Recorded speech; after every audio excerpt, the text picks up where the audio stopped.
कहते हैं राजनीति में न तो कोई अस्थाई दोस्त होता है और ना ही कोई अस्थाई दुश्मन होता है।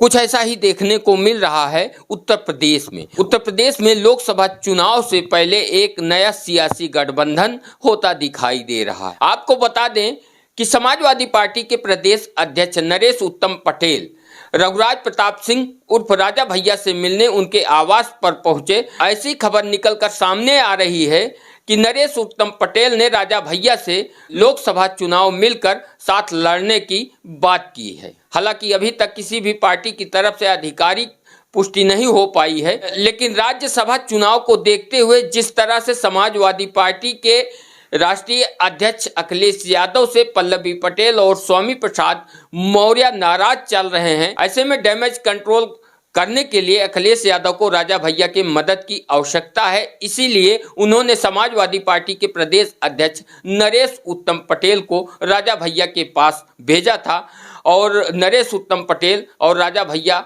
ने साथ में मिलकर भोजन भी किया और बातचीत भी की।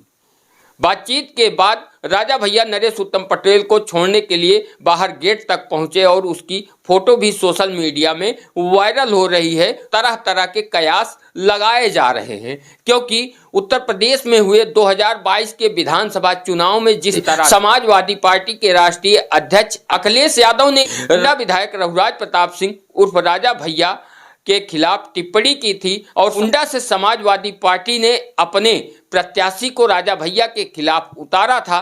2022 के विधानसभा चुनाव में दोनों नेताओं के बीच में तल्खी इतनी ज्यादा बढ़ चुकी थी कि एक दूसरे पर खूब सियासी शब्दों के बाढ़ छोड़े। यहां तक कि प्रतापगढ़ के बाबागंज विधानसभा में अखिलेश यादव ने एक जनसभा को संबोधित करते हुए कहा था कि कुंडा में अब की कुंडी लग जाएगी। अखिलेश यादव के इस बयान पर राजा भैया ने भी पलटवार किया था, जिससे ऐसा लगता था कि अब दोनों नेता एक दूसरे के करीब जल्दी नहीं आएंगे, लेकिन सियासत में कुछ भी असंभव नहीं होता।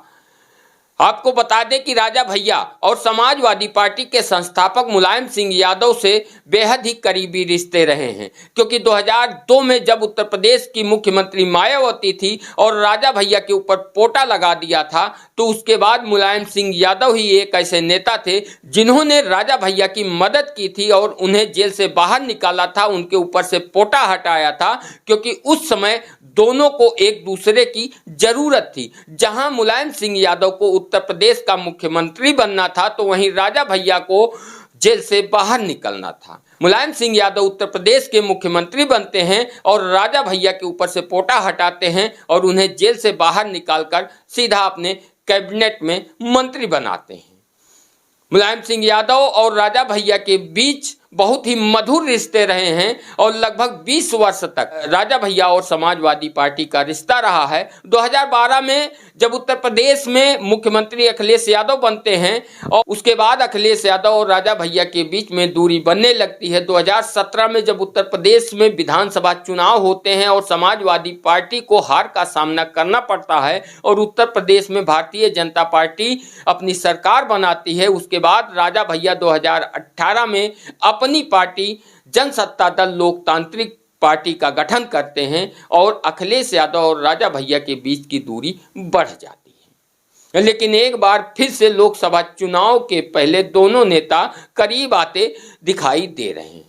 लेकिन बड़ा सवाल यह है कि 2022 के विधानसभा चुनाव में जब समाजवादी पार्टी ने गुलशन यादव को कुंडा से राजा भैया के सामने प्रत्याशी बनाया था, क्योंकि गुलशन यादव और छविनाथ यादव जो कि दोनों आपस में भाई हैं, दोनों लोगों के ऊपर राजनीतिक संरक्षण राजा भैया का रहा। लेकिन बाद में जब राजा भैया ने 2018 में अपनी पार्टी बनाई तो गुलशन यादव और छविनाथ यादव समाजवादी पार्टी में ही रह गए और राजा भैया और गुलशन यादव के बीच में दूरियां बढ़ने लगी। दूरियां इतनी ज्यादा बढ़ गई कि 2022 में राजा भैया के सामने समाजवादी पार्टी से गुलशन यादव ने ताल ठोक दिया। अब बड़ा सवाल यह है कि यदि राजा भैया और अखिलेश यादव ने हाथ मिला लिया तो गुलशन यादव छविनाथ यादव का क्या होगा, और साथ ही साथ समाजवादी पार्टी के उन समर्थकों का क्या होगा जिन्होंने राजा भैया के विरोध में समाजवादी पार्टी का सपोर्ट किया और समाजवादी पार्टी के प्रत्याशी को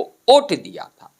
और दूसरी तरफ राजा भैया के भी समर्थक मौन है, कुछ बोलने को तैयार नहीं है। कुंडा का सियासी समीकरण बड़ा ही दिलचस्प हो चुका है। देखने वाली बात यह होगी कि समाजवादी पार्टी और जनसत्ता दल लोकतांत्रिक पार्टी के समर्थक जहां आज तक एक दूसरे के धुर विरोधी रहे हैं, अब कैसे एक दूसरे के गले लगेंगे। और गुलशन यादव, छविनाथ यादव का क्या होगा? क्या वह समाजवादी पार्टी के साथ बने रहेंगे? और समाजवादी पार्टी राजा भैया से गठबंधन करती है तो राजा भैया और गुलशन यादव के बीच में जो रिश्ते में खटास आ गई है, क्या एक बार फिर से करीब हो सकते हैं, या गुलशन यादव और छविनाथ यादव एक नई सियासी राह पर आगे बढ़ेंगे? और कुंडा में समाजवादी समर्थक क्या करेंगे?